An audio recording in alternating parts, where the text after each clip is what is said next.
Welcome to COD Gaming. In today's video, I'm going to be showing you how to get a V2 rocket using the best LMG in the game in Call of Duty World War II. The weapon I'm referring to is the Lewis. This LMG is the most powerful LMG in the game, and I'll talk to you a little bit about why. The other thing that the video will be covering is how to get a V2 rocket and make sure that you give yourself the best odds to do so. So let's take a look at that loadout. So the first thing I have is I'm running infantry. I like the extra ammo and the increased strafe speed.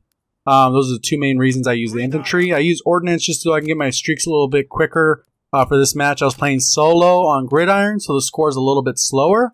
And then also using the Lewis, I'm using a grip, rapid fire, and extended mags. And I'll talk a little bit why that rapid fire is so important. So if you remember from one of my previous videos, my favorite weapon was the FG42 just because it had all-around stopping power at long range, very consistent, very reliable. Apparently it was so good that it actually got nerfed. So what we're going to look at is the pre-nerfed FG42 with rapid fire.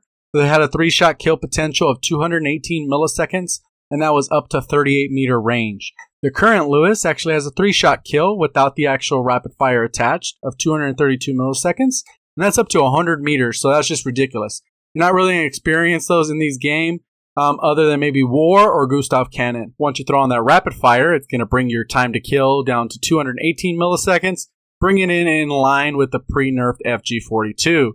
But the benefit in this one is with the extended mags, you're going to have a 97 capacity for the bullets compared to the nerfed and current FG42 where you get a maximum of 30 bullets. Of course, you're dealing with an LMG, so the reload times are atrociously slow, but just remember it takes about 8 seconds for your health to recover.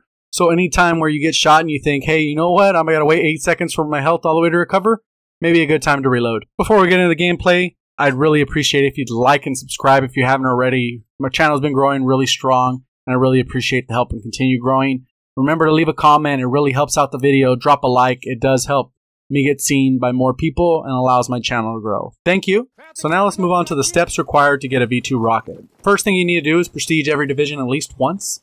The other part of it is to find a newbie or low skill lobby, because despite popular opinion, you need a low skill lobby to get V2s unless you're just the best person at the game.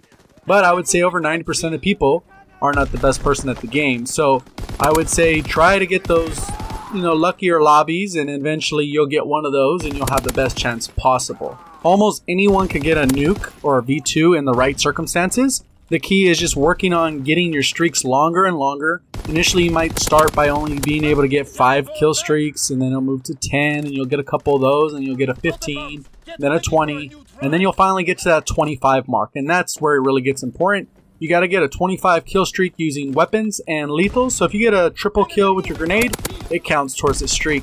The benefit of using ordnance is it only takes 24 to get this magic number and get that V2 rocket. So just kind of set you up kind of what's going on in the background. I decided to play Gridiron because I actually had a order to do so. It said win one match of Gridiron. So I said, you know what, let me jump into a Gridiron match.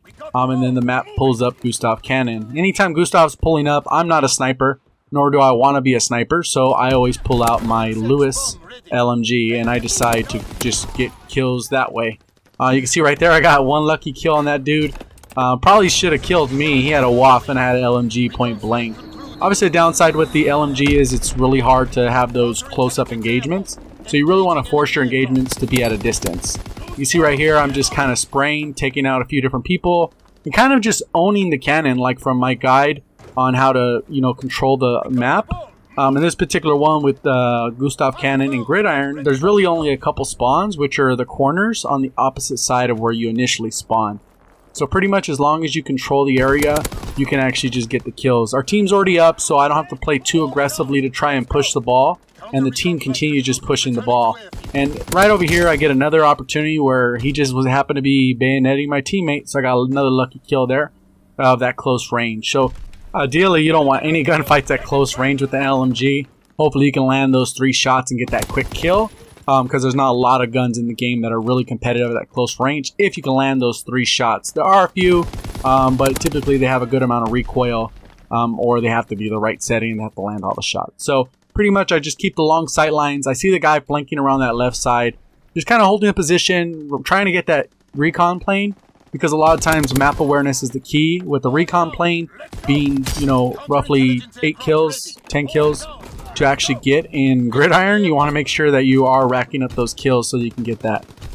In this case, Ordnance helped a lot because I was able to get it 2 kills early, and that led to getting me my counter, which will help later on. Right now, I know I'm in a good position. I'm going to reload. Even though I'm not really low, 42 is a pretty decent amount, but I don't know how many engagements I'm going to get in right now as I come around the corner. It's kind of right around this time, too, that I start to notice that there's really no sniper on the other team, which is almost unheard of on Gustav Cannon. Usually there's about 3 guys using a Car 98 looking to quick scope you or just hard scope the heck out of you right coming off a spawn, so you don't have much chance to actually compete. But in this particular match, I got really lucky that there was no real sniper, so I didn't have those instantaneous death opportunities, luckily. So pretty much I'm just kind of holding down this right lane, making sure anyone's going to come up this way, and just kind of locking it down, not really, you know, doing much, just kind of waiting. Going back up on the Gustav, it looks like I got some teammates up there, so maybe I'm going to try and clear out this left side, since there was really no action on that right side. And pretty much you can see the different people are running out. I'm getting a couple of those kills. The guy tries to hit me, I move out of the way. I'm already on a 15 streak, so I was already surprised at this point. And a lot of times when you do get these streaks, they do come out as surprise at getting a V2. It's not like you should actively go for a V2 every single match and just go crazy, because they're incredibly difficult to get because the right circumstances have to be met. Like I said in the beginning, the noob lobby is not very common, but when you do get one, you got to make sure you take advantage and maximize. A lot of times if there are good people on the other team and you happen to be better than them, they'll typically leave because they don't want to get smacked around or have a V2 dropped on them. So pretty much I just ride out the match, kind of having Overwatch on the match and just making sure that the ball doesn't really move past the corner. Again, this isn't the most interesting V2, I understand that, but the point is it's not really about being the most interesting, it's how to get a V2 rocket. So the key is that you got to make sure that when you play the game, that if you're getting close to that V2 rocket, then you play like you want a V2 rocket if you've never had one.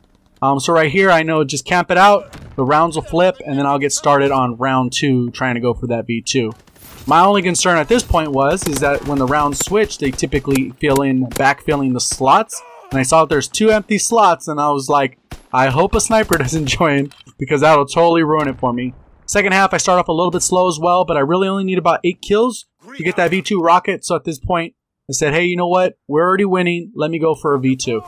So I push out. And instead of going up in the middle, because it can get highly congested with different nades and different things like that, I didn't have hunkered on, so I didn't want to risk that. So I kind of just pushed to the right side, kind of looking Overwatch. I did see a couple people, I just couldn't get the kills. I got a good amount of hit markers on different people, but I just couldn't finish them off. A lot of people have been talking about the sprint out times in this game recently on Reddit and different posts on different videos.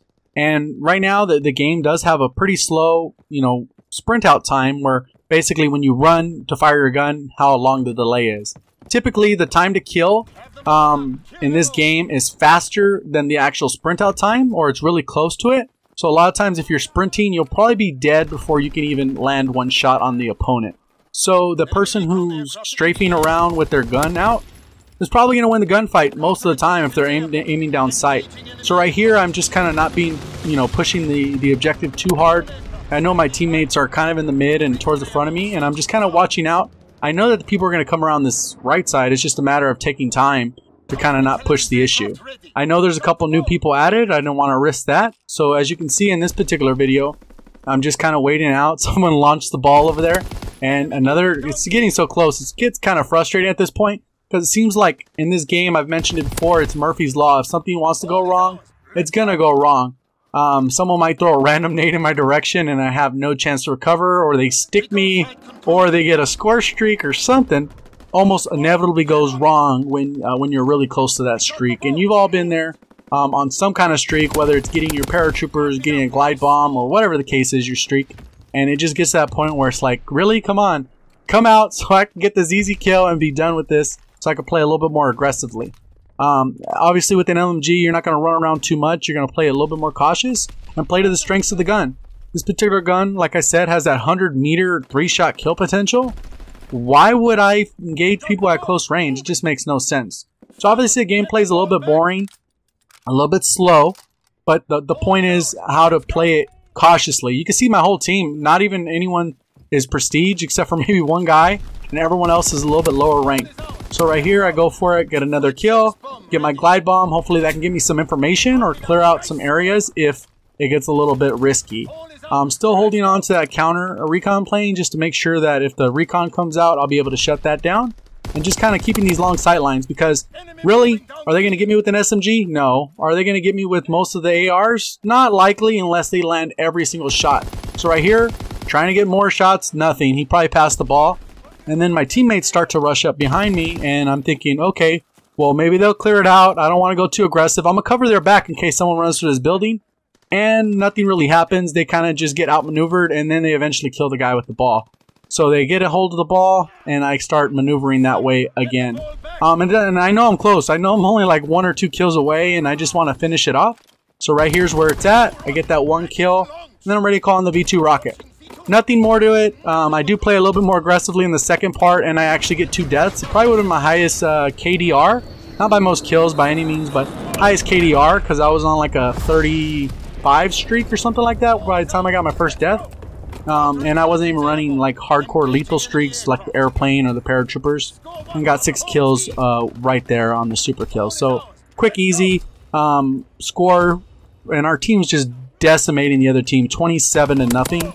I wasn't any risk of losing the match, which obviously the win takes priority, but if you've never had a V2 and you're that close, I'd say play your life and make sure you get that V2 rocket. You'll be so disappointed if you miss it or you had opportunity and couldn't get it. Another important part about the V2 to keep in mind is right now there's no real way to track them other than just to keep track in your own mind or take the screenshots or whatever the heck you do, just because there's no real combat record that shows the medals, so that's out of the question. And the other thing is you don't get an emblem or a calling card, so one of the most rewarding parts about it is kind of removed from the game. It's not a game ender even in team deathmatch. So it's kind of one of those things that it is just what it is. That's pretty much it for the video. Remember to like and subscribe if you haven't already. Make sure those notifications are on. Thank you for watching, and as always, have a great day.